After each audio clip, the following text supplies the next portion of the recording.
Hi friends, ඔන්න අපි අද ලස්සන තැනක් බලන්නයි යන්නේ. මෙහෙට ගියේ කියලා බලන්න ඕන නම් දිගටම අපේ වීඩියෝ එක බලන්න.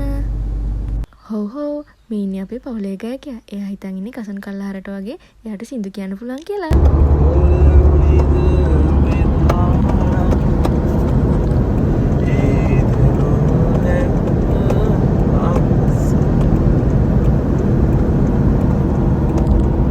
ඔන්න ඉතින් කන් කරච්චලේ යහගෙනම අපි ප්ලේස් එකට ආවා.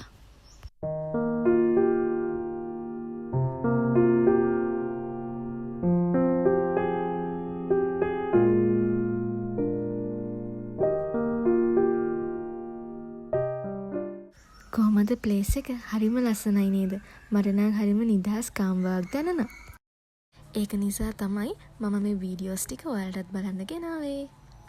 ඉතින් ඔයාලත් බීච් වයිබ් එකට ආස කරන කෙනෙක් නම් ඔයාලා ආසම රස මීල් එකක් රස විඳින්න පුළුවන් බීච් එක දිහා බලාගෙනම.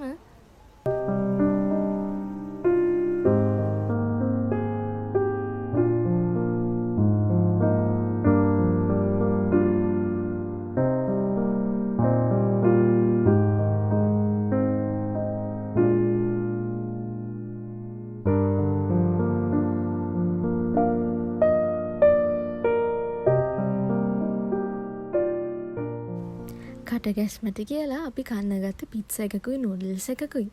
අක්කට මුකුත් බොන්න බෑ කිව්ව නිසා අයියයි වැනිලා මිල්ක් ෂේක් එකකුයි චොක්ලට් මිල්ක් ෂේක් එකකුයි බිව්වා. මේ තියන්නේ කන ගමන් ගත්ත පුංචි වීඩියෝ ක්ලිප්ස් වගේක්. හරිම ලස්සනයි. රැට බලන් ඉන්න හරි ආසයි.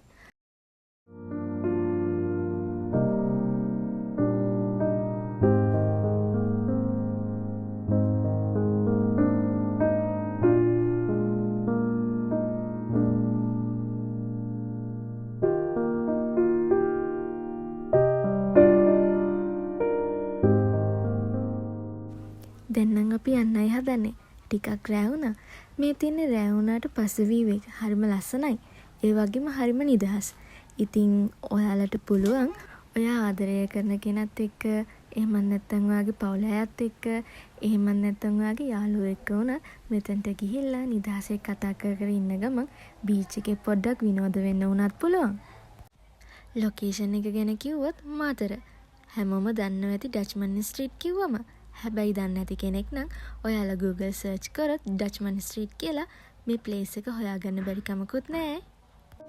ඔයා ෆොටෝජෙනික් කෙනෙක් නම් ඔයාට ලස්සන ෆොටෝස් ටිකක් අරගන්න ලස්සන ලොකේෂන් ටිකක් තියෙනවා. හෝ මේ තියෙන නිදා රෙස්ටෝරන්ට් එකෙන් ඕගනයිස් කරපු දන්සලක්. ඒ නිසා මට එන්ට්‍රන්ස් එක නම් කැප්චර් කරගන්න බැරි වුණා. වීඩියෝ එක අවසානෙට මම ගත්ත ෆොටෝස් වගේක් ඇඩ් කරලා තියෙනවා. ඉතින් බලන්නකො කොච්චර ලස්සනයිද කියලා. ඉතින් ඔයාත් අදම ගිහිල්ලා බලන්න කොච්චර ලස්සනයිද කියලා. එහෙනම් අදට ඉතින් මං ගිහින් එන්නම්. බයි බයි. ආපහු ඊළඟ වීඩියෝ එකකින් හම්බ වෙමු.